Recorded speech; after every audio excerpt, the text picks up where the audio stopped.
And we're live. Hi, everyone. Welcome to another episode of the Friendly Ex-Muslim podcast. I almost said Friendly Muslim podcast. That would have been bad. This is actually episode number 100. So Susanna is going to have the honor of being number 100. What? You're number 100. I can't believe it's 100 episodes now, and that's specifically like interviews. And so, wow, this was like, didn't expect to be doing so many, but yeah. So I've known Susanna for a couple of years now. We've been talking online. Wait, that's not true. It was not true. I've only been doing this for like a year and a half. Yeah, a year and a half. Does that count as a couple years? Almost two. Yeah. So it feels like a couple of years anyway. So you already got the skeptical fact checking going on right here, right at the beginning of the show. This is good stuff. So welcome, Susanna. Hi, thank you for having me. I'm so honored that you have me for episode 100. Like, what an occasion. I wasn't expecting this. Yeah, no worries.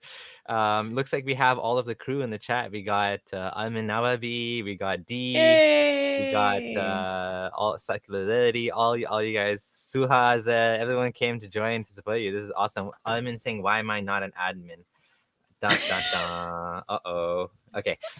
Yeah, so, and also thank you to Zishan for joining the channel as well. Appreciate it. Alrighty. So we're gonna talk about Susanna. You're an ex-Catholic, so we're gonna talk about you. We're gonna talk about your journey a little bit, and then we're gonna talk about sexual shame, which is an interesting topic, something you've talked about before, something I haven't really explored on this channel. So I think it's an interesting topic for sure.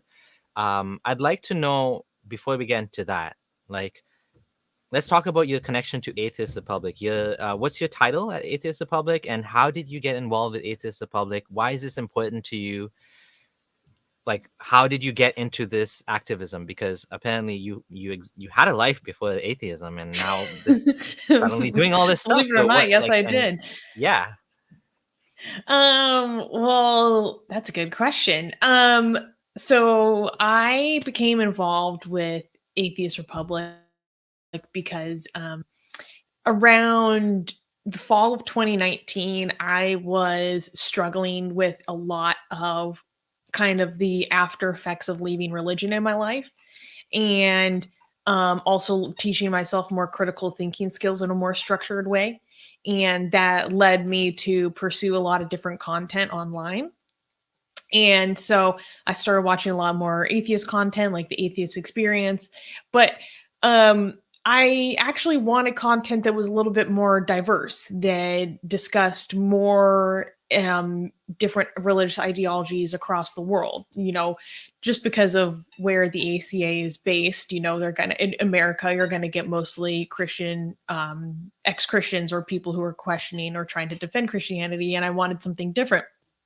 And I very quickly found Atheist Republic and the ex-Muslim movement at large. And this is just really interesting to me. I'd like never been exposed to these ideas. There were so many things I didn't know. So I was just soaking it all up like a sponge, particularly ex-Muslim content. And long story short, I appeared as a guest on the Secular Jihadists for a Muslim Enlightenment podcast to talk to Armin and Ali about how they were instrumental in having me leave like the regressive left / like Antifa. So if you guys want to hear more about that story, go check out the episode I did with them. And that was the first time I talked to them. And I've been watching Atheist Republic, and one of the things I love the most about what we do is our weekly news show. And we used to have a setup so that we would have a representative from every major faith. And at that time, they didn't have an ex-Christian on the panel. So at the end of our show, I told Armin, I was like, hey, if you ever need an ex-Christian, like, I'm available, and I think that'd be fun. And he's like, are you sure? Because like, if you say yes, I'm going to like lock you in for this right now. And I was like, yeah. Yeah. And after some time, the previous CEO, she needed to step down to go do things in her personal life. And I guess I was the first person they thought of. And I was elected as the president and CEO of Atheist Republic. So that's like my formal title. Oh, nice. And I'm the grand poobah. I do everything. So you said that it was important to you because of what you were going through, the way that how did it affect your life becoming atheist or leaving religion? Why was religion hurting you in any way in your life? What were the issues there? So that's a very good question. My relationship with religion has been very different through different periods of my life. So I grew up in a family of a Catholic family, but what was different about my family is that my parents actually converted to Catholicism from a more like kind of generalized Protestant background, vaguely to actual Catholicism. And so my family was more into and had more conviction about their beliefs than a lot of the other Catholic families I grew up around, where for many people it's just kind of a cultural identity. Like my friends who came from like a Filipino or Hispanic background, that's like still very strongly believes, but it's also just more kind of cultural Family to an background. extent. Yeah. Yeah. And so they were very into it, and I went to Catholic education for the majority of my schooling. And then around the age of 12, my parents made the decision to move me from the school I had been going to my entire life to an all-girls school, a Catholic all-girls school. And this might sound kind of silly. I mean, it is because I was 12. And now as I'm an adult, I actually really like the decision that they made. But at the time, I had a lot of anger and resentment because I felt like they were making this decision without consulting me, without any consideration for how I felt about it. And it made me start to question them. Because I'm like, oh, you're doing this without taking into consideration some things that are very important to me. Yeah. Like it kind of makes me question other decisions they may have made, including our relationship to religion and God and stuff. So that's when I started to rethink a lot of things and become more skeptical. And then a few years later, when I was around the age of 15, is when I realized that I was bisexual. And anyone who knows anything about Abrahamic faiths know that that's like not really an okay thing. It's not really a cool thing. It definitely wasn't okay in my family. It was like very taboo. I mean, now everyone's like fine with it for the most part. But as a young child, I didn't really have a way to unpack this or talk to anyone about it or find information. And just feel like it was okay and normal. And so at that point, I actually kind of made this decision that I was going to leave religion because, well, coupled with the fact by like a year later, I attempted suicide, which is like another big no-no. It's another big no-no. So my thinking was along the lines of like, okay, I have 2 fast track tickets to hell. Okay, I can either buy into this ideology and basically be cognitively crippled by this knowledge or this belief, or I can say, actually, I don't follow this, and hopefully this will allow me some room to thrive more. And so, it's interesting though, because then throughout my later adolescence and then young adulthood, I realized that I still had very negative opinions about myself and very kind of self-hating, guilty, deeply, deeply shameful feelings about so many aspects of myself, my desires. Yeah. And well, at the time I thought, okay, like I'm leaving religion, I don't believe in God, etc. Now I look back and I say, I think I made the decision to not follow God, but that doesn't really mean that I actually didn't believe. Yeah. And because I was treating myself as if I was still bad for not following God's rules. I was still believing that about myself, that I was bad for not following these rules that were handed down to me. And it was also coming from an emotional place, right? So then in the fall of 2019, the fall and winter. Oh yeah, go ahead. Yeah, because you're going fast. And there's a couple of things I wanted to talk about before we move on, because then you'll be in your 20s and then I have to go back to when you were 12. So first thing I wanted to say was when your parents made a decision without consulting you at the age of 12, even though in the end now you sort of think it was a good decision, that wasn't right. Because, you know, as a parent myself, I understand that it's good to talk to your kids, good to involve them in the decision-making process, get the thinking on it, because there might be something you missed too as an adult. Like you might think you know best, and there might be something that you haven't thought of that, you know, from the child's perspective, maybe there's some way, some negotiation room or something like that. Why do you think it was a good decision to go into an all-girls school? Like, why was that a good thing for you? Now that you're an adult. Yeah, some people might find this kind of controversial, but I think during the middle school years of my life, which for America is between the ages of like 12 to 13 to around when do you, like, maybe 15, I think is when you kind of graduate 8th grade, 14 to 15. Which is kind of universally a horrible time in someone's life. Yeah. Like middle school just sucks no matter what. But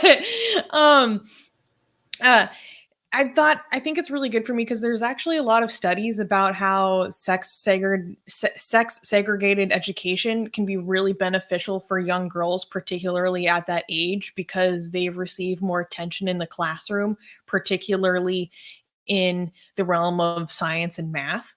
And so Oh, wow. I don't know if this research is outdated, but that's my understanding, is that actually it's extremely beneficial to girls to have sex segregated education. Not because of the religious ideas behind it, you know, which are like girls and boys can't be together, but because actually girls receive the attention that they need, or they wouldn't receive it otherwise as much, or they might be undervalued. Sister, Islam, it says women must be on this side, men must be on this side. You must convert to the beautiful religion of Allah. Allah wisdom will bless you. Allah will cover you up. No one will see you like a diamond. But then diamonds, you're supposed to show diamonds. You don't hide diamonds. But anyways, never mind that. You, sister, you will become Muslim. I know it. I feel the iman. I can feel that you will convert soon. Mashallah, sister, mashallah. So I know, so that was actually a good thing for you. But like, yeah, obviously, like, picking up a child and taking them out of everything they know and moving them for the wrong reason. I'm pretty sure it wasn't. It was for religious reasons, right? I think they actually did have a genuine interest in my education. I mean, it was also informed by my mom actually went to that same school, and so did her sisters. So it was probably coming from a personal experience as well. But it was also beneficial because, and I don't know, maybe this is actually my Catholicism jumping out. During that time, I think the relationships that girls develop to boys can be really volatile, or maybe not good. Like that's when a lot of bullying happens, a lot of body shaming, a lot of probably ill-advised sexual awakenings happen. The sexual awakening isn't ill-advised, but like maybe some behaviors that aren't necessarily safe or smart because they're kids. So that was really good for me because I think it forced me to kind of develop my sense of self without, like, outside of the relationship to the opposite sex and like potential attractions and stuff. Because then after some time I was at an all-girls school from 6th grade through 9th grade. And so then I decided I wanted to switch schools finally, and I went to a secular school for the first time. And then I went into my sophomore year of high school, and I was like, I haven't been around boys that like weren't my younger brother for basically 4 or 5 years. Yeah. And I was thinking, I don't actually know how to act around boys. And then I was like, well, why would I act any different around boys? Like, I should just be me, you know? And I think that's something that a feeling that I uniquely earned possibly from being in that environment. Yeah. Which I think really benefited me. I mean, there's other stuff about Catholic school that sucks, but So, you know, the interesting thing is when you're atheist, you can actually choose things for your kids that make sense for the right reasons. For the reason other than dogma. So, you know, in your particular case, your parents had, you know, some reasoning that was other than the religious teachings or whatever, which is good. But it just shows, like, you know, I'm not Muslim, but like, say this sort of setup worked better for my kids, and, you know, I could put my daughter in an all-girls school if there's an option like that available in my area, whatever. I don't need to be a Muslim. You don't have to, you know, take all the bad along with maybe that one thing, you know, Islam got right. You know what I mean? Like, we can pick and choose, and that's a beautiful thing about being free. I mean, that's why we call it free thinking. It's because you can choose for yourself what makes sense. Whereas when you're tied to a dogma, you're always going to be limited. And, you know, sometimes people will ask, well, what's wrong with people being Muslim, or what's wrong with someone being a, you know, religious or whatever? There's nothing wrong with it. But the problem is, as Armin was saying in an interview that we were having, that when you're connected to a dogma, it affects like every decision that you make in your life, or it could potentially. And the more it affects, the more you're going to be living your life based on what might be based on a next life that's not happening, right? So you're changing, you're making all of these sacrifices because what you've been told is, you know, the scale is so much towards a hereafter that you need to put all your energy into this thing that probably will is definitely never coming. You're giving up like real things in order for something that's never going to come, right? And maybe it makes people happier, but then they should know that, you know, do this because it makes you happy, not because you're expecting something in return, because you're not going to get it, right? It's a sort of spiritual compulsion when a woman is told you have to wear hijab or you will be punished, and then she says, well, I chose to wear it.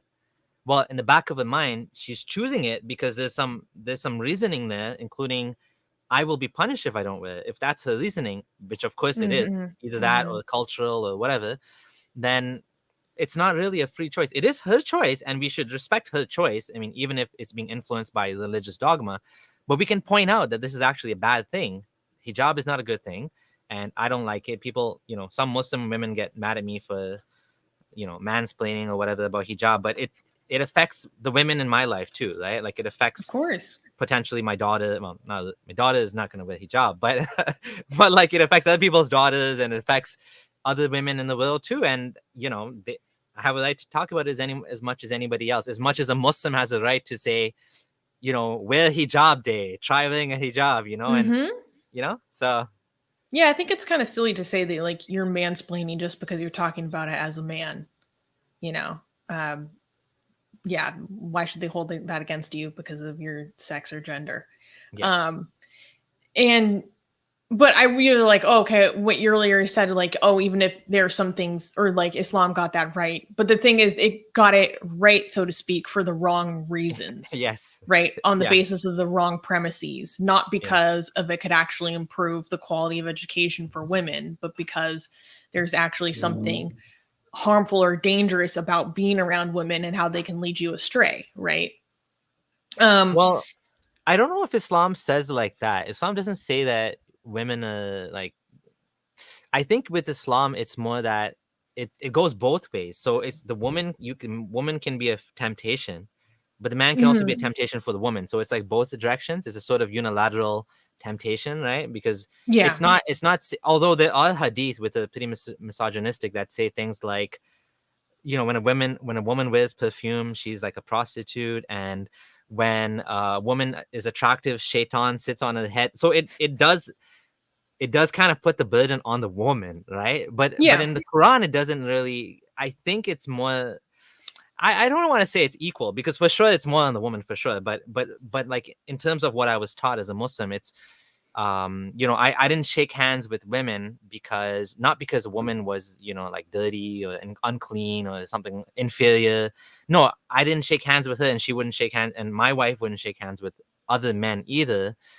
It was kind of like a two-way thing, just to kind of try to be a little bit fair. But yeah, of course, there's a lot of misogyny, not just there, but in the culture, and then the honor killings, and we're gonna get into that. We're gonna talk about sexual shame, right? Yeah. I was just trying to like speak to that general attitude, and obviously that isn't exclusive to Islam either. Yes. And you're right, it does go both ways, but like it manifests unequally for women. Yes. Obviously. Yeah, especially when it comes to like stoning for adultery, or like the capital punishment kind of laws for premarital sex. For some reason, it always ends up that the woman is the one that ends up getting punished. I mean, we see that all the time. There's a woman being stoned. Like, you rarely ever hear about the man being stoned, right? Like, in was it Indonesia, Malaysia? Indonesia, I think they were like, caning a lady for premarital it's sex. in Somehow, Indonesia. We've reported on them caning men for premarital sex too, and oftentimes gay men. Oh, or allegedly gay men. Yeah. Mm-hmm. Yeah. Definitely, the rule applies to both, but it does tend to be that the women are the ones who get the unfair share. And there is actually there's an asymmetry in Islam, where a woman that accuses a man of something can be also charged if she doesn't come up with 4 witnesses, right? So there's an asymmetry, that because Muhammad wanted Aisha to be innocent, so he said, if you accused her of adultery, of cheating on me, you need to get 4 witnesses or you will be whipped. But the problem is, this became a rule that now made it difficult for rape victims, because now you can't bring up that you were sexually molested, because now you need 4 witnesses. Otherwise, you're the one that's making a false accusation against an innocent man, right? So it becomes difficult because again, it's usually women that are victims of sexual assault, not men. So if it was a man, technically the same issue would happen, but it's less likely to happen in real life, just because of the differences between men and women or whatever. Yeah. So yeah, it's the Jehovah's Witnesses do the same thing, interestingly enough, except for Jehovah's Witnesses, they have to produce 2 witnesses. Oh, no way. Interesting. I didn't know that. And this is a huge problem when it regards to systemic child abuse within the organization, because how rarely are there 2 witnesses when the child's being abused? You don't do that in front of other people. True. It's crazy. Yeah. It's a huge problem. So I wanted to ask you one more thing, which is, I mean, I don't know if you want to talk about it or not, but you said you tried to commit suicide at 15. Is this something that's worth talking about there? What happened, or why it happened? Was it just personal reasons, or difficult? So was it connected to the religion in any way? I don't think directly. I think to a certain extent, the expectations that were put upon me by religion, I think, did influence the generalized feeling of this like unbearable pressure and expectation that I couldn't maintain or live up to, because I mean, I was just severely mentally ill, Okay. And I took medication for it, and that went a long way, because, at a certain point, if your brain is literally just chemically out of balance, you're very limited in what you can even do. So a lot of it like was that. It was interesting, like during that period of time, I think it was around 2011, there was kind of a mini spate or epidemic of LGBT kids like successfully committing suicide, and so a lot of people like assumed that it was because of that, but it wasn't directly because of that for me. I mean, the specific reasons of what had happened that night like are not actually interesting to get into, but interestingly enough, I think it's one of like the best things that ever happened to me. How is that? Because very quickly after it happened, I realized that I actually didn't want to die. Oh, wow. I realized that what I actually wanted was relief from what I described as just a blue hell in my head. It's like, I don't actually want to die. I just want relief. And I thought that that was the only way to get it. And then I was like, oh no. And in general, that whole experience made me an extremely compassionate person that has a real passion for others and empathy. And I think a certain level of understanding of what that kind of experience is like that maybe a lot of people don't understand. Like, a lot of people maybe who have had family members commit suicide or, go through really severe stuff. Sometimes people frame it as like, that's selfish. That's a selfish thing to do. And I understand where they're coming from because that obviously affects their life very deeply as someone, who's close to people who go through stuff like this. But being on the other side of it, I understand that there isn't when you're in that mind frame that like isn't even part of your calculation. Like it's literally your brain grasping at straws, thinking that that's the only option available to you. You've lost all coping mechanisms. You don't have any Exactly. coping mechanisms. You just like there's no. Yeah. And it's kind of funny when I talk about it, and I understand why people think that it's a very like dramatic, traumatic thing. And to me, it's just kind of like normal at this point. It's like, oh yeah, that's something that happened to me. So I don't really have any qualms or uncomfortability about talking about it. Because I mean, I'm still here, right? Yeah, you came to peace with it, and I'm glad that you didn't do that. I mean, didn't succeed. That's great. It's always good to hear from survivors. So I interrupted you. You were getting to what happened next. Oh, that's right. So coming back more towards the present in my evolving relationship with religion, so around 2019 is when I was struggling extremely deeply with a lot of stuff that was kind of the leftovers from religion in my life. And for people who have left religion, oftentimes I think we sometimes share a frustrating experience where logically that a lot of what you learned from your religious upbringing or background is not logical, it's not sensical, it's not reflected in data or or the reasons why you believe those things aren't rational, but you still have an emotional hang up over it, right? And that's a lot harder to work through because you can sit there and be like, I know that what I'm feeling isn't based in reality, but I still feel this way, and I'm stuck. Like I feel stuck that way. So for me, during that period of time, one thing I was just struggling with so deeply was a lot of extremely severe shame, which is extremely Catholic. I don't know. I feel like this might be a generalization. People from other religious backgrounds don't struggle with shame the way that a lot of former Catholics do. Why is that? And I think part of it has to, and this is a generalized Christian thing, but part of it has to do with the conception of original sin. Like when I learned that Islam didn't have original sin, I was like, what? Are you serious? Wow, that's interesting. So how did it affect you, this idea of original sin? Because it teaches you that to a certain extent you are bad and you were bad and you always will be bad. Like you're born into sin and you have to prove for the rest of your life that you're worthy of salvation. Which is a really hard thing for like a child to deal with, right?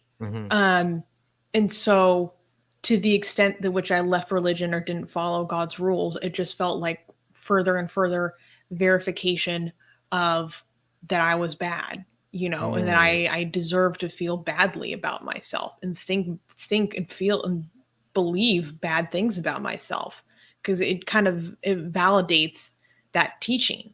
For me, a lot of my shame was centered around sexuality in particular. I really needed some ways. At that time, I needed to shake up the ways that I thought about these things and try to get some outside perspective. So I started studying cult psychology, actually, and the destructive, coercive, undue influence and how that works on people, because my background is psychology. And so that really helped me put into perspective different ways that I was taught, different ways that ideas were enforced in me throughout my life. And it made me question a ton of other things that I believed coincidentally. Like there's, I forget, I think there might be a formal name for this, but I think it was Pascal who gave this analogy of a rotten barrel of apples, meaning like all your beliefs and all your ideas and ideologies that you've bought into.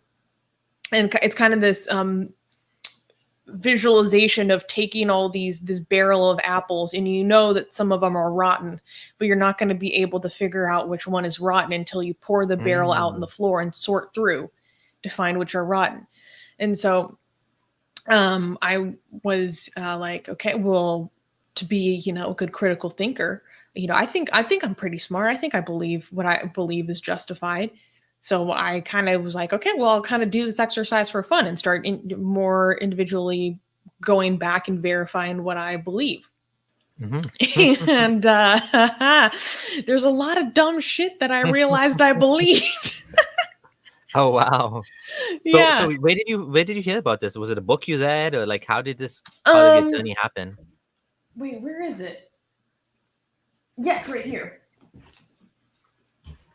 So this is a fantastic book. I recommend to everyone who is interested in understanding destructive belief systems or how cults work, actually.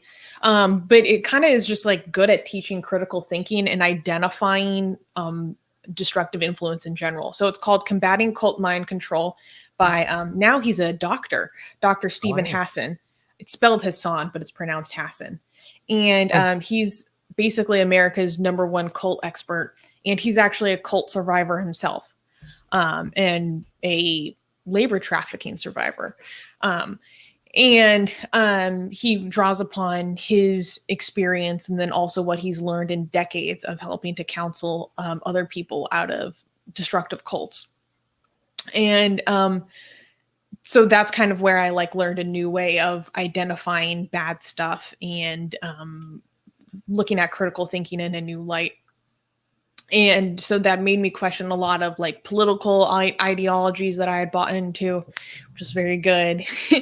And it also made me think about religion in a new way. And in this book, he talks a lot about always seeking out criticism. So a destructive group will discourage you from seeking out criticism. They might even take measures to control the information that you can consume. Sounds familiar. And so I started seeking out information, and I would look up debates between people of different ideologies. So obviously, if you watch the Atheist Experience, that's a very easy way to find people debating atheists.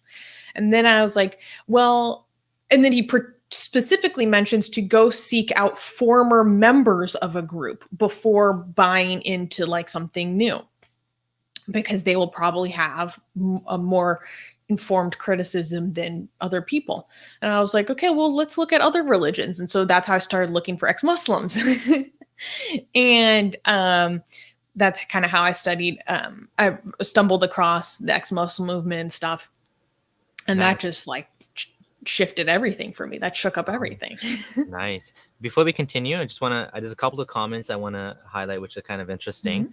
And I do want to share one more thing. I'm just going to share my screen here. So those of you watching and on the stream, please like the stream right now, give it a thumbs up. And if you're feeling generous, you can even join the channel as a channel member, and you get a cool little icon next to you and special color in the chat and stuff like that. Do it. Support Abdullah. He deserves it. Thank you. So that's a good place to just pause. And I do want to read some of the comments. And I want you to actually do your plug as well for the stuff that you're doing. But before we do that, let me just read a comment, and then we will get to that, which is Hasib says, whereas Islam doesn't explicitly teach original sin, the rhetoric of Islam treats everyone as sinful, embodies the submission of Islam in a sense, probably a mindset inherited from Christianity. That's interesting. Yeah, it's with Islam, it's like you sometimes hear Christians say this thing where, oh, but you can't guarantee me you're going to heaven. They say that to Muslims. I remember hearing this as a Muslim. But because in Islam, like, you can never be religious enough. Like, you are taught, no matter how pious you are, unless you're I don't want to say suicide bomber, unless you're a jihadi that goes and dies for the sake of Allah, you are not religious enough. You can never be religious enough, no matter what you do. And if you think you are religious enough, you're a hypocrite. You're not a hypocrite like in the English sense of the term, but you're a munafiq. You're someone that thinks because you're not allowed to think you're a good Muslim. Because if you're a good Muslim, that means that you think that, basically it's just not allowed. That sort of thinking is not considered cool. The best Muslims all think they're bad Muslims, despite the fact that they're more religious than 98% of the world's population, right? Like, they're like next level. That they can always be better.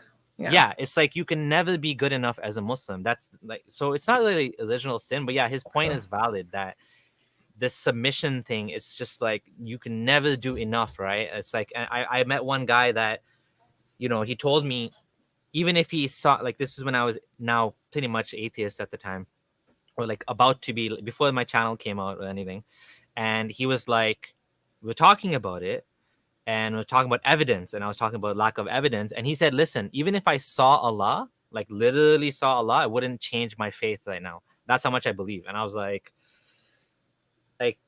trying to understand, like, here I have issues with the religion. He's just like, okay, kind of like, yeah, not a big deal.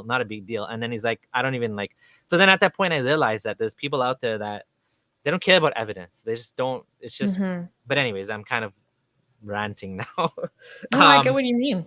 Yeah. So if you want to just do you want to share the stuff you're doing at Atheist Republic and the Blasphemous art and all that stuff?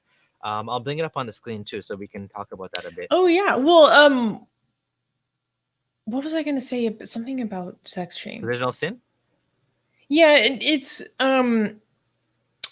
really difficult to like move past feeling like this shame that just feels like it's like part of your sense of self, right? Like, especially, I think something young women struggle with in particular, like just feeling just utter shame for your desires. Like, I felt so ashamed for having desires at all, like not even specifically like for another woman, just in general. And in particularly when you come from a more strongly religious background, the idea of being desirable was extremely shameful to me. Oh, wow. Yeah, because especially like in Catholic school, they're so strict about what you wear, and with just kind of like this underlying tone of like slut shaming, and to the point that I went through a period of time where like I questioned my gender and I thought I was trans, but I don't feel that way now. And I think it was literally because I was so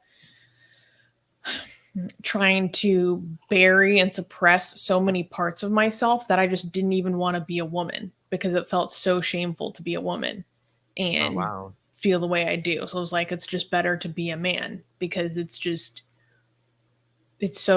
felt so dirty, I guess, to be a woman with a sexuality. I didn't even want people to see me that way. Like, I dressed completely differently than how I do now, because I wanted to just cover every part of my body. Like, I would dress in extremely loose clothing. You couldn't see any shape of my form. I dress like a guy most of the time. And I mean, I do kind of like that style. I'm from Seattle, so like grungy style is just kind of how we dress. But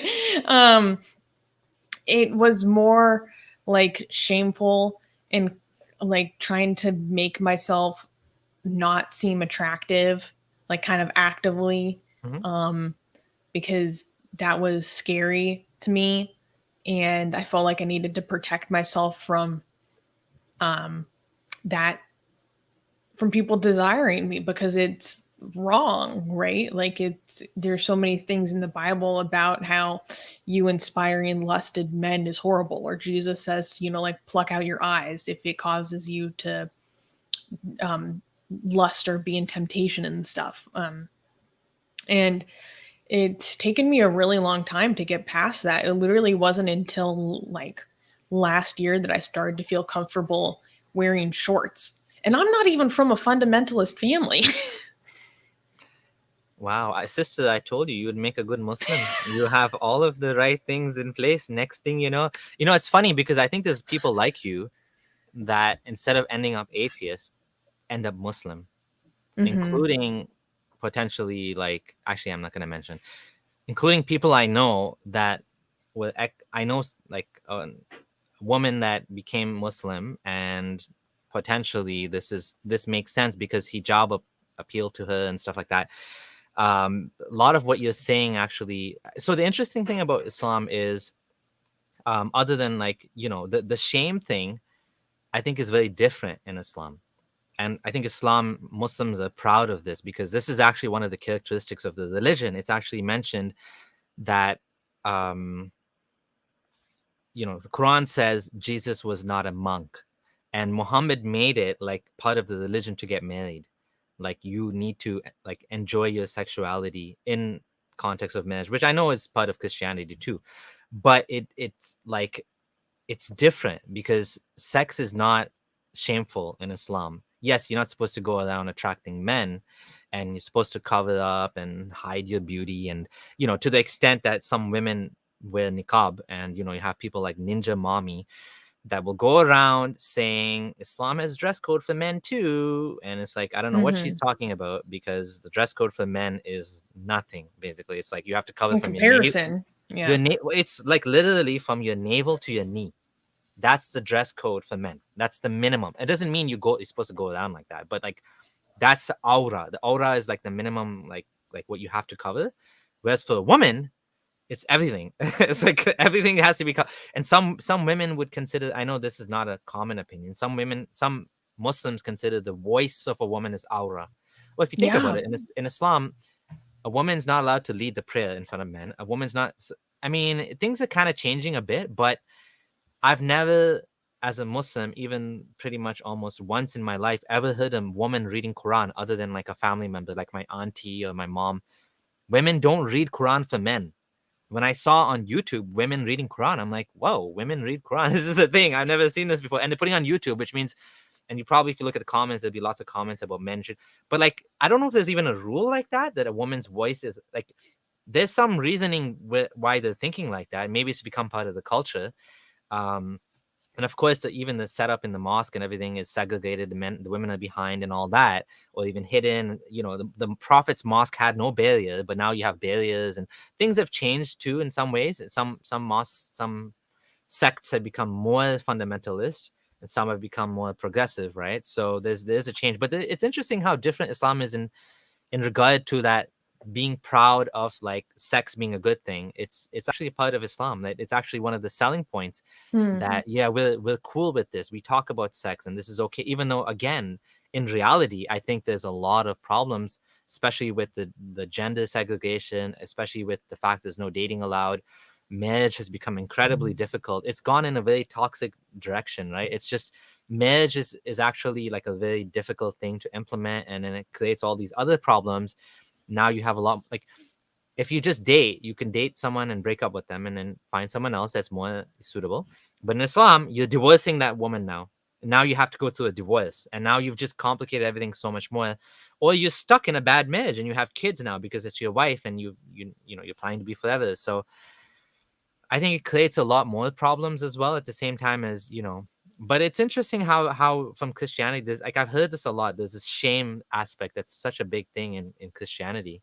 So it's very interesting. And of course, Muslim men do feel shame too, because a lot of Muslim men will be watching pornography. They can't not allowed to have a girlfriend. So that's what they do. But like, there's a lot of shame there, right? And I'd say even for me as a young Muslim man, that's why I got married at 21. Like, I wanted to be in a relationship. Damn. And that was the only way I could be in a relationship, was to get married. That's the only option. I mean, that's the only halal option, right? And it wasn't for my family. It wasn't my parents. My dad and mom dated, right? They didn't have an arranged marriage. They had a love marriage, so-called love marriage. My dad even told me, why don't you guys live together? Don't get married. I'm like, no, I can't do that. He's like, if you like her, just live with her. I'm like, no, I can't. I'm not allowed to do that, right? But anyways, that would have been probably, I think that would have been a better option. But obviously that option wasn't available for me at the time. So yeah, religion just creates a lot of unnecessary problems. In the case of Christianity, it creates the problem of original sin and then it solves it. Here you go, solution. Accept Jesus. But like, what I don't get is, why would you feel shamed about original sin when you're Christian and it's also forgiven because you accepted Jesus died for your sin? So isn't it just like a check mark that you're just checking off? Like, yeah, I'm forgiven. I mean, I guess, but there's a difference between just like accepting Jesus and actually like being a good or better Christian, right? Like, you actually should be attempting to embody, the message he brought to us to a certain extent. It's in with the acknowledgement that you're going to fail and that we're all sinners, and in that sense it's like egalitarian. You're still left with the knowledge that you're still bad and you're always going to be bad. And that's actually a really horrible teaching for a lot of different reasons, because it completely flattens the severity of different harmful things that we can do to each other. And very much, what's the word I'm looking for? It lessens and diminishes a lot of harm that people do to others, because they're like, well, I'm a bad person. I always will be a bad person because I was born a sinner. I always will be a sinner, and so are you. Yeah, So that's very like abusing you is, equivalent to, I don't know, you having sex before marriage. That's very interesting. I never heard anyone say it like that before. It like flattens the hierarchy of how did you say it? Harm. Of harm. So can you explain that a little bit more? What do you mean by that? I mean, literally within theology, doing horrible things to kids is, you'll still get into heaven if you accept Jesus Christ in your heart. Like, to this just the same as like someone who the only bad thing they did was like steal candy from a candy store when they were a child. They're equivalent. They're the same. So like that. That's really, really interesting. In some ways, it's supposed to make things more egalitarian. Like a king is just as much of a sinner as a peasant, and the same before the eyes of God. But in terms of how that informs how we treat each other, it's not a good model. That's interesting, because even with Islam, you have the same issue that there is a hierarchy of sins, but the hierarchy is all messed up. So like the top sin is shirk with Allah, which is associating partners with Allah. That's the only sin that's not forgiven. Every other sin is forgivable. So a Muslim man that is the worst possible human being that ever existed, like according to the Quran, Pharaoh was the worst of all people. If he was Muslim, he would still be better than the best kafir in terms of Allah's sight of him, because the best kafir, people use the example of Gandhi or Mother Teresa. I don't like using those examples because they're like problematic, but even if I say Bill Gates, people will be like, Bill Gates, he's trying to like do all these like crazy things, microchip or whatever. I don't know. Who's a typical like pure person? I can't think of an example. And no one's totally pure, but Jesus, I don't know. Anyways, whoever that person is, that person would still go to hell as a Muslim. Okay, a good example would be like the uncle of Muhammad, Abu Talib. Abu Talib was one of the best people. He was so good to him. Yes, he was so good to him. He took care of him. He protected him. All that stuff. And according to Sunni Islam, he still goes to hell. According to my friend Armin, ex-Shia, he'd probably be like, how dare you say that? Abu Talib is Muslim. Okay, I have a secret. I watch a lot of Shia content in my free time. Like I study Shiism. So I was watching Majlis by Dr. Ammar Syed Naqshwani. Mm-hmm. He's one of my favorite lecturers. He's awesome. I completely disagree with him on a lot of stuff, but he's just a very compelling speaker. And he gave a very passionate speech about how Abu Talib is definitely in Jannah. Like, he's in heaven. I don't care what anyone says. Like, how dare you? And he had proofs for it, because like when he was responsible for or initiating or commemorating Khadijah's marriage to Muhammad, like he does so in the name of Allah or something. Like he's acknowledging. Therefore he's a Muslim. The reason they're doing that is because Abu Talib is the father of Ali. Ali is the, you know what I mean? Like, how could? But the funny thing is that Sunnis believe Muhammad's parents are in hell, because Muhammad said that. Mm-hmm. He said, my parents are in hell. Have you read Lesley Hazleton's After the Prophet? I haven't. Her book is beautiful. After the Prophet, the epic story of the Shia Sunni split in Islam. She's great. She it's like a novel. It's like reading a novel. It's not like reading an academic paper on Muhammad or something. And she kind of like praises Ali, I think, a little bit too much. Makes him sound like this idealist role model. Of course, Ali did like he burned people alive. Okay, he's not some like idealist Gandhi type figure or something, right? You don't understand what he did for our prophet. But like, how dare you? In terms of his idealism, I mean, it's a beautiful book. I would just highly recommend you read it. Yeah, it's a running joke on our channel at Atheist Republic that I'm a secret Shia, or maybe just an out. I'm an uncloseted Shia. Well, you got the black thing going, and Shias wear a lot of black, and they beat themselves. Oh, especially during Muharram, yes. Yeah.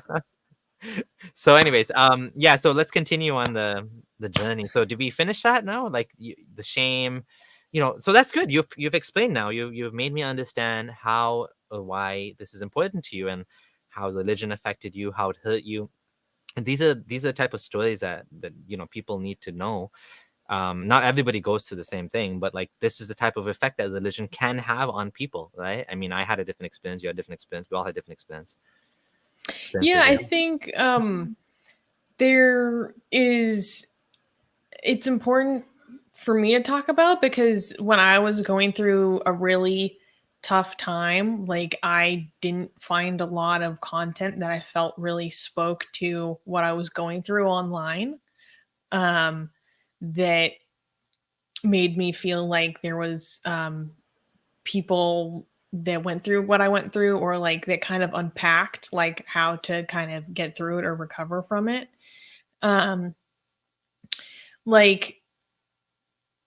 So that's kind of why I like to talk about it. It was an extremely isolating experience, and I still struggle with it frequently. In what was so hard was that it just made me feel broken. It just made me feel so broken, because I would try to talk to it with my friends. And I have a lot of friends that didn't have like a real religious background, and I'm so freaking jealous of them. Or friends who did have a religious background, but they didn't have the same struggles that I went through. And they would literally say to me like, what's the big deal? Just like get over it. Like just move on.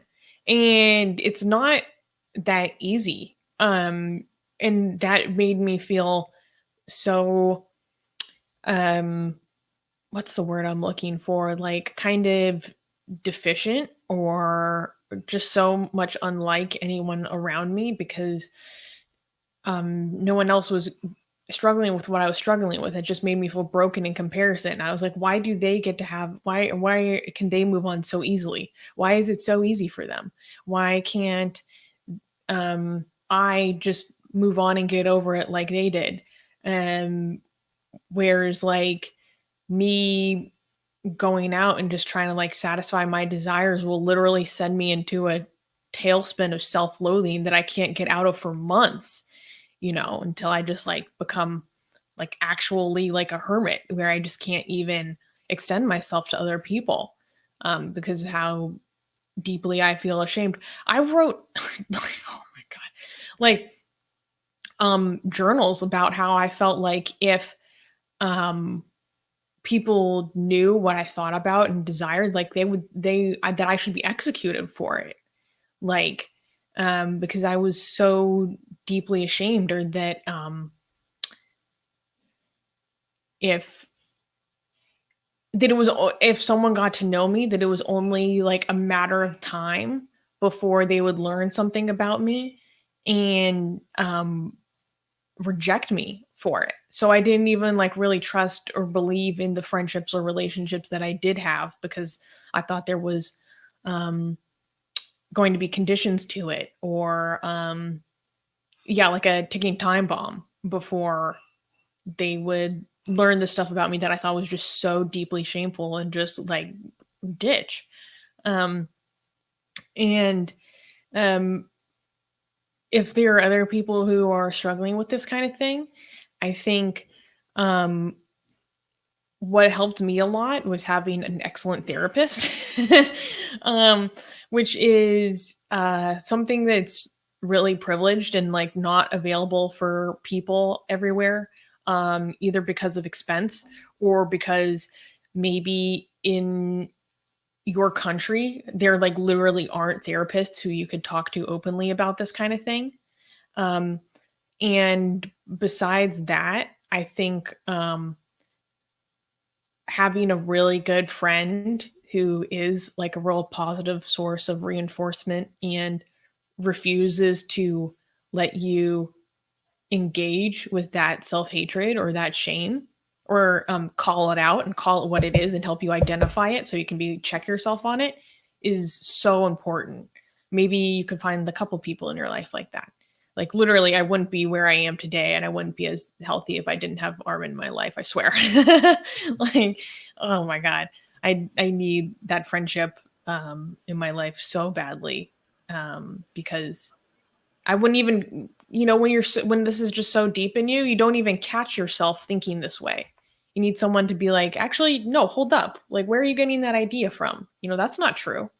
I think that's really important.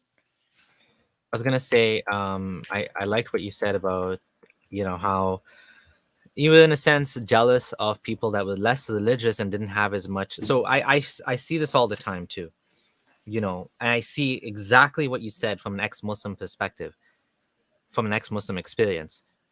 Non-religious Muslims telling me, what's the big deal? Like, why are you It leaving drives this? me They insane. don't I even find it so like, insulting. they don't like, first of all, as an ex-fundamentalist, like I never understood people like that in the first place. Okay, you believe in God, you believe in Allah Who are and all you to that, talk anyways?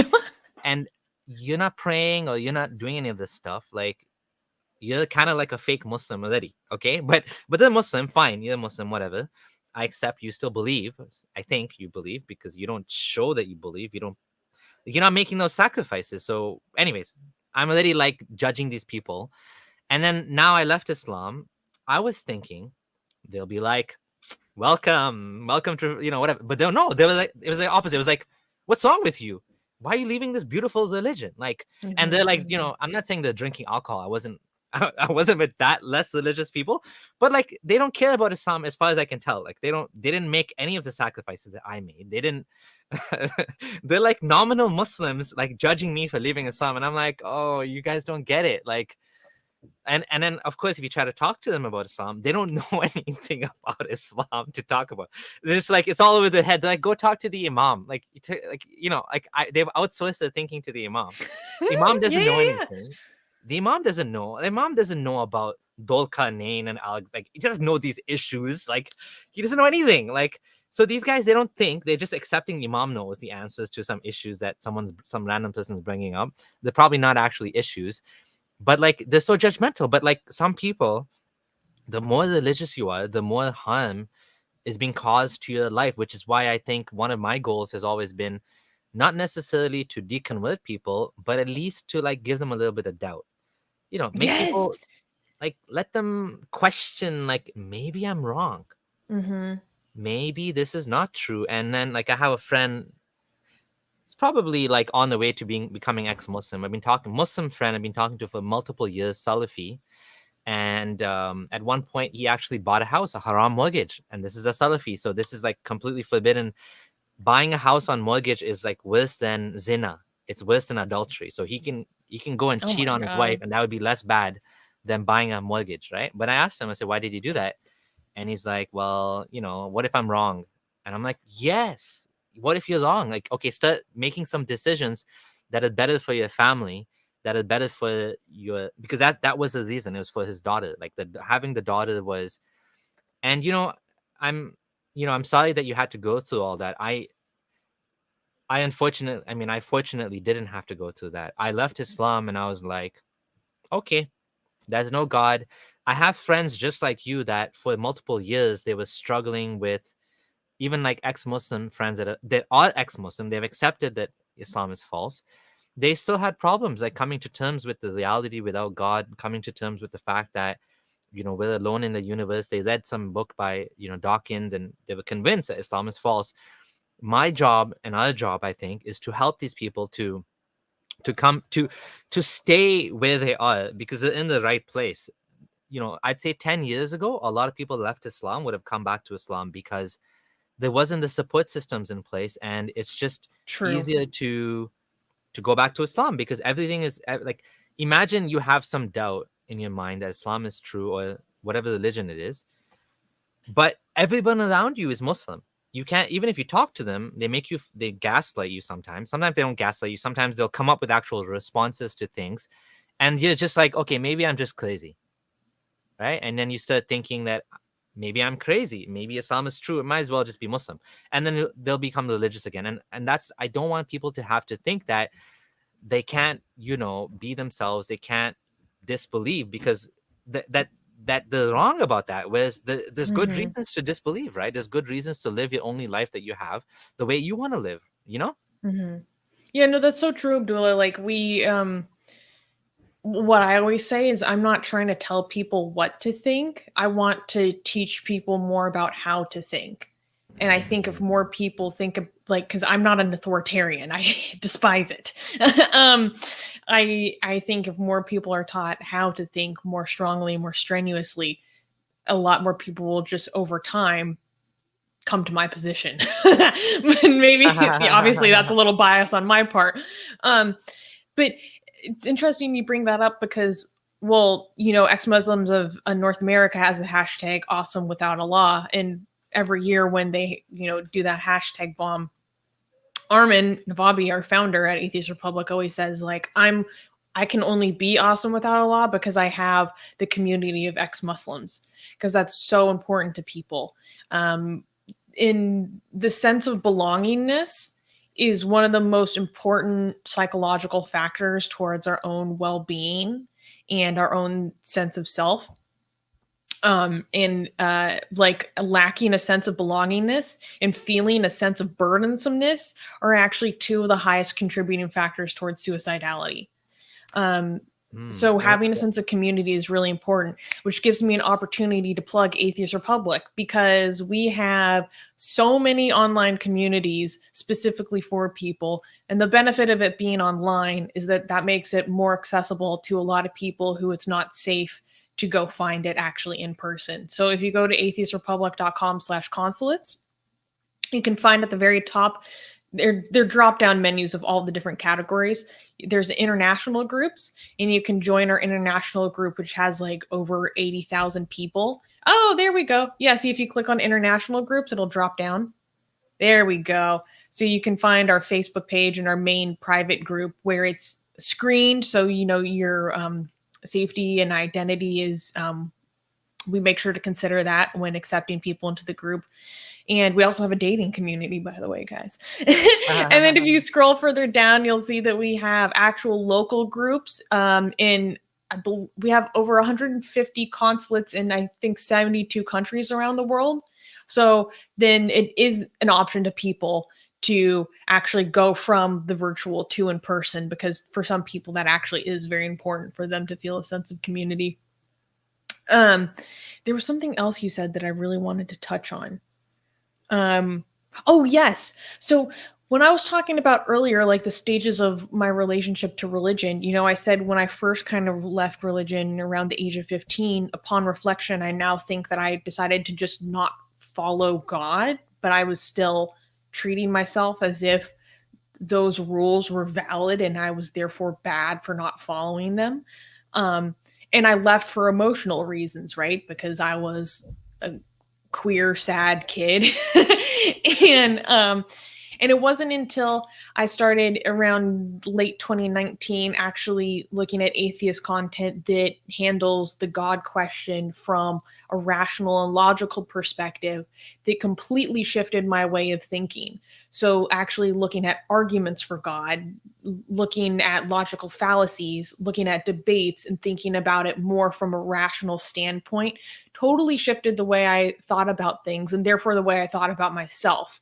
Because instead of saying, oh, I'm going to leave religion because these rules hate me and I can't buy into and cognitively thrive in that environment, it then changed the question to, actually, does this even exist in the first place? And if the conclusion I come to is no, then my relationship to these rules that I was judging myself by completely shifts, because now they're completely invalid in a totally different lens. So I would encourage people who are maybe struggling with some of the stuff that I went through to maybe think about things that way.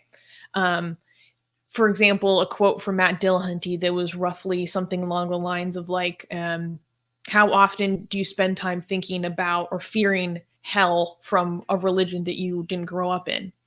Which sounds like a very simple statement, but that was mind-blowing to me. I literally wrote it down and I would keep it on my wall, or I would put it in my phone because I needed to refer back to it just to remind myself of like my frame of mind and the way I was approaching the subject altogether. Which actually gives me another good plug.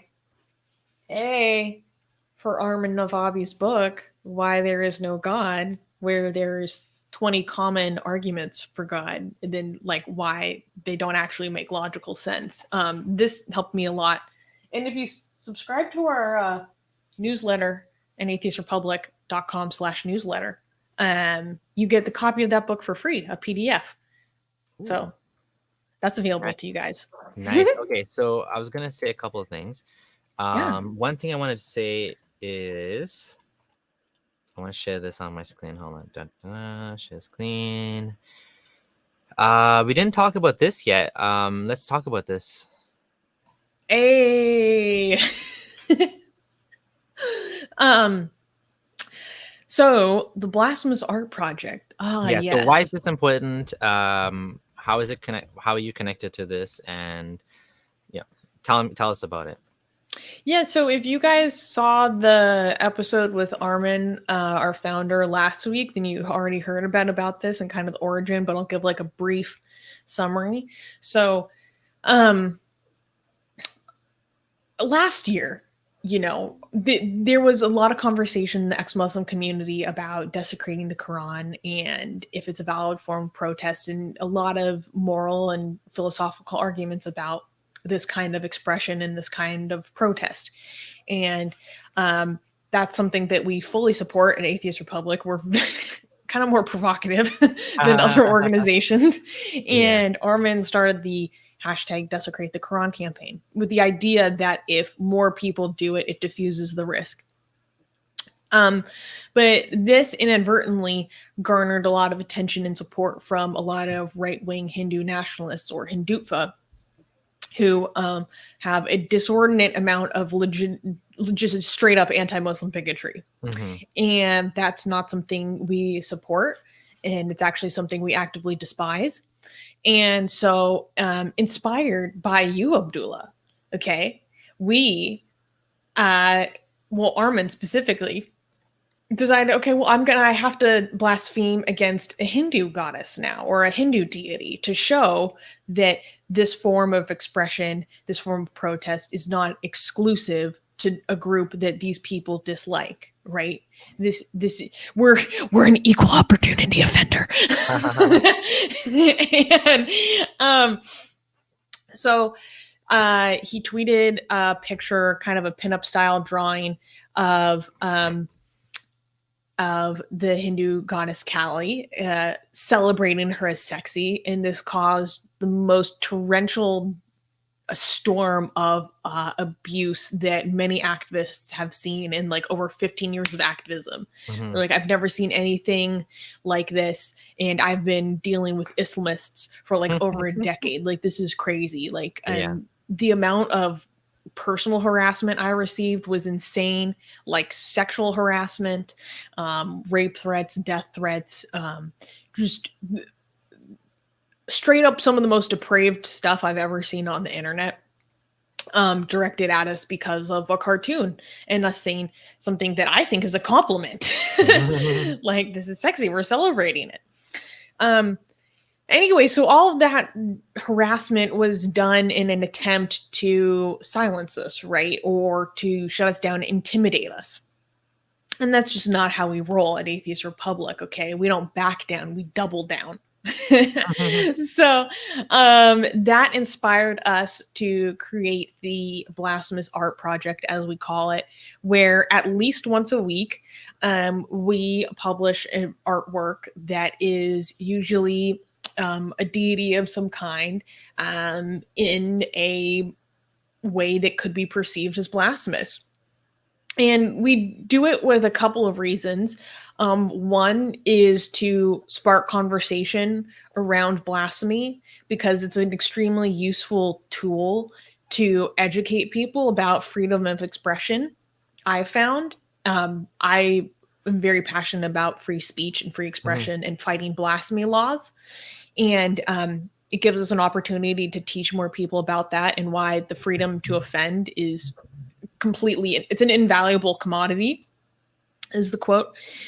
And it also, this creative medium gives us an opportunity to challenge taboos in other ways. So we're challenging the taboo of blasphemy, and we're also challenging the taboo of sex negativity.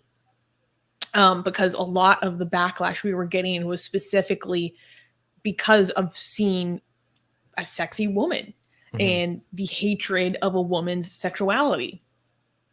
And so this can be in a lot of ways. This could be LGBT acceptance. This could be, I don't know, just there's a great variety of human sexuality in general. So we show that in a lot of different ways. And it also honestly teaches people a lot about different religions.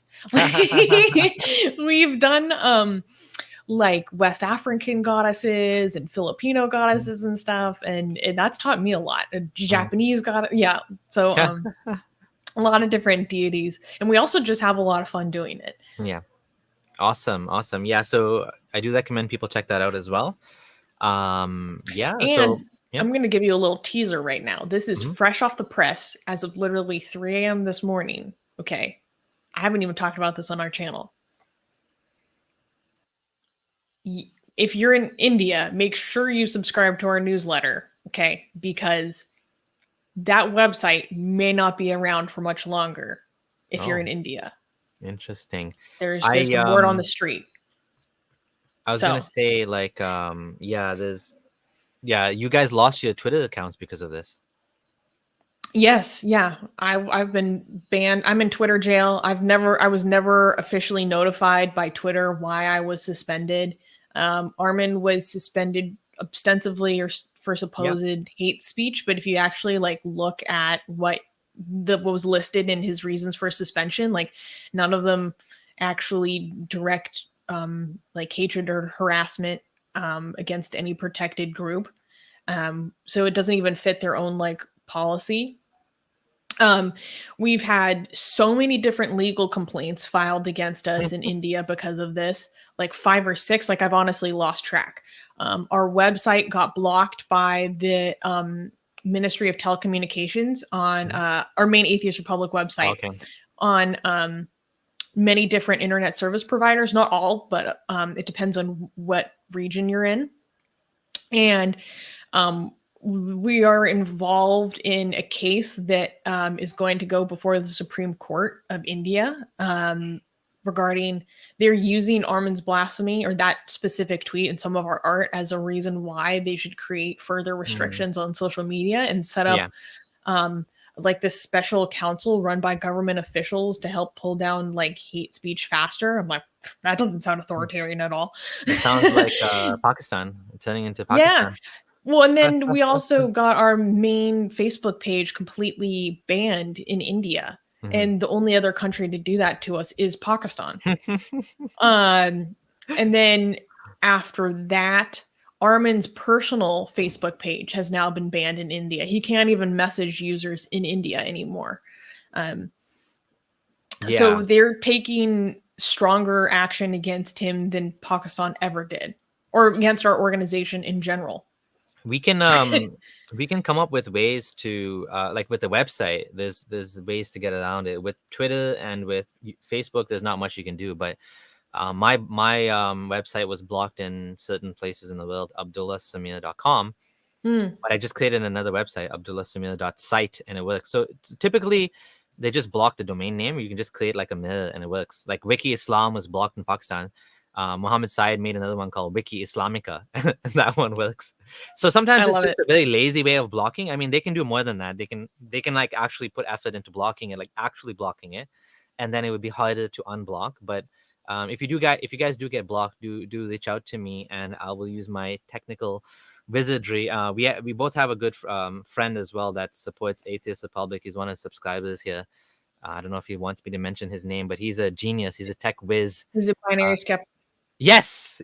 I love him. I love talking to him. Yes. He's a good buddy of mine too, and we've been talking about like tech stuff recently. I'm job hunting right now. I'm in the middle of some personal decision which way I'm going to be going. So he's amazing. So if you need, there you go, problem solved. Just talk to him. Yeah, he's done us so many favors. Well, that was actually part of the reason why we started our blasphemousart.com website, because if the reason why we push our newsletter so hard is because we're obviously extremely aware of the fact that, we can be kicked off of someone's platform anytime. Right. So the only platform that we are sure that we can keep for ourselves is our newsletter. And we have a way to sign up for it on atheistrepublic.com/newsletter. But if you're blocked in India from the site, you can instead go to blasphemous.art.com/newsletter, or there's pop-ups that will immediately show up to help get you on board, because we can make sure that we can always be in touch with you that way. So do you have a newsletter? I think you do. I do. I haven't used them. I'm trying to figure out how to use it. I'm not sure what to do right now. Maybe we could talk offline and get some ideas, share some ideas about that, because I do have one, but it's like I've hit the limit of 1,000 for the free one, and I don't know if I want to pay for it or not. We can talk later. I do have one though. I just haven't used it. It's kind of like my last ditch backup in case everything goes to hell. But it's not actively being used at the moment. Yeah. We really like having it because that way we can make sure that we can always reach our audience ourselves and say, this is where you can find us now, if worse comes to worse. And just also keep people, because our Atheist Republic's community is so huge and diffuse. Well, not diffuse, but scattered, that it's an easy way for us to make sure that more people are aware of what we're doing in general. Because, we have like over almost 2.5 million people on the main Facebook page. We have over 80,000 people in our main international group across all of our other local consulates and topic oriented groups. We maybe have like 150,000, 200,000 people in those groups. And then we have our YouTube community on Instagram, Twitter, and Discord, and our private forum. And so obviously, like, that's a lot of different areas where we have to make sure people are aware of what we're doing. And so having a newsletter to just blast is extremely helpful. Yeah, it's a great idea. It's a gold standard of keeping in touch with your clients or customers, because obviously Facebook, even if you have 1 million likes, I mean, who knows how many people they're going to show the content to. That's I don't know if you guys know Dan Broadbent, science enthusiast. Like, he lost his Facebook page. He has a Facebook page with Wait, no, you're right. I remember that. He has this atheist, like, it's beautiful because it's a science page, but like it has this little like atheist things it like puts in there, which is beautiful. It's like the right way to market this stuff, because it's not like, not in your face, Atheist Republic, Blasphemous. It's like, check out this science page. This is nice. And people are like, oh, this is interesting. And then they get a little bit of like, I like it. I like the style. But of course, even then, he's getting like, slapped around by Facebook for no good reason. And this is his livelihood.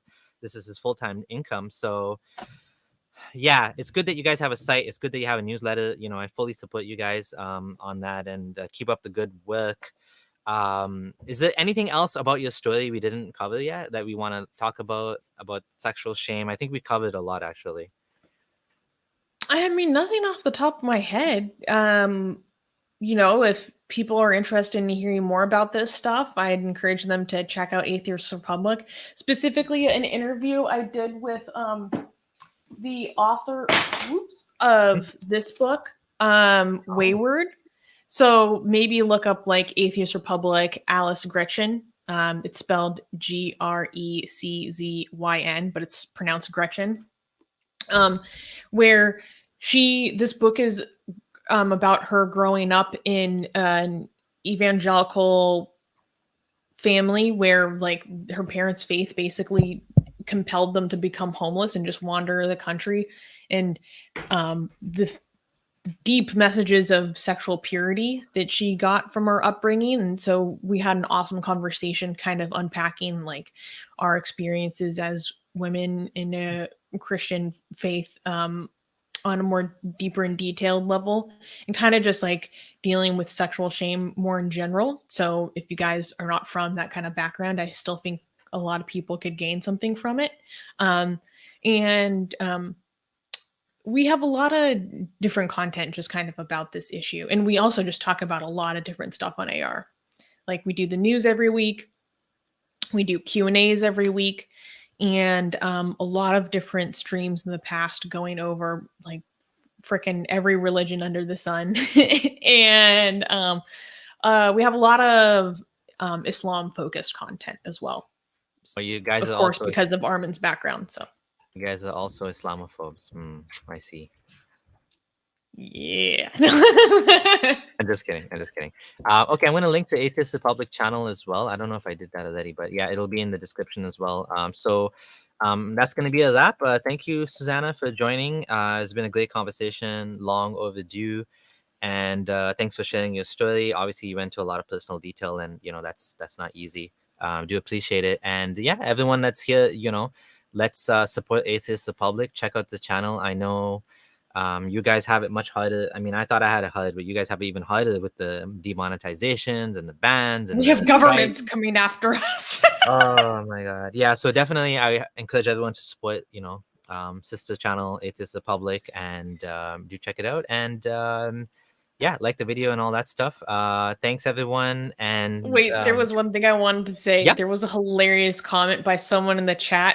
Yeah, which one? It was way earlier, but they said, it's so strange to see Susanna not with someone who's yelling all the time. Armin. We love Armin. We do. Armin was good. I had him recently, and it was really calm. I was like, oh, this is nice. He's very well behaved on other people's platforms for the most part. Yeah, it gets to be free on the main one. Yeah. Yeah, but in my house. I mean. Okay, so yeah, that's a wrap, and thank you everyone for joining. And if you don't know, I have a podcast. So if this is difficult for you to watch on YouTube, although I prefer you watch on YouTube because I want to grow the YouTube channel, there is another way to watch this, listen to this this show, which is on your favorite podcast platform. Look up Friendly Ex-Muslim, and we're on episode 100. So this is a monumental episode, big number. I know, I feel so honored. What the hell? Yeah, it's awesome. All right, thanks everyone. And if you didn't like the stream, and subscribe if you're new here, check out Atheist Republic's stream channel and atheistrepublic.com. Sign up for the newsletter, sign up for Blasphemous, and see you guys again in a few days for the next live stream. And Abdullah Gondal and I are in chat. We're gonna have a stream, hopefully, maybe tomorrow. We'll see. But hopefully soon. Those are my favorite. You Yeah. get the two Abdullahs together, you know it's going to be good. Well, thank you so much for having me, Abdullah. This was so much fun. Yeah, it was a And pleasure. guys, make sure to support him on Patreon if you can. Oh yeah. As well, if you can do that, that would be appreciated. If you thank you guys so much. Appreciate it. Help show him that you want him all the time. You want more of this, okay? But it takes a village to make this happen. Yep, absolutely. Okay, everyone. Bye for now.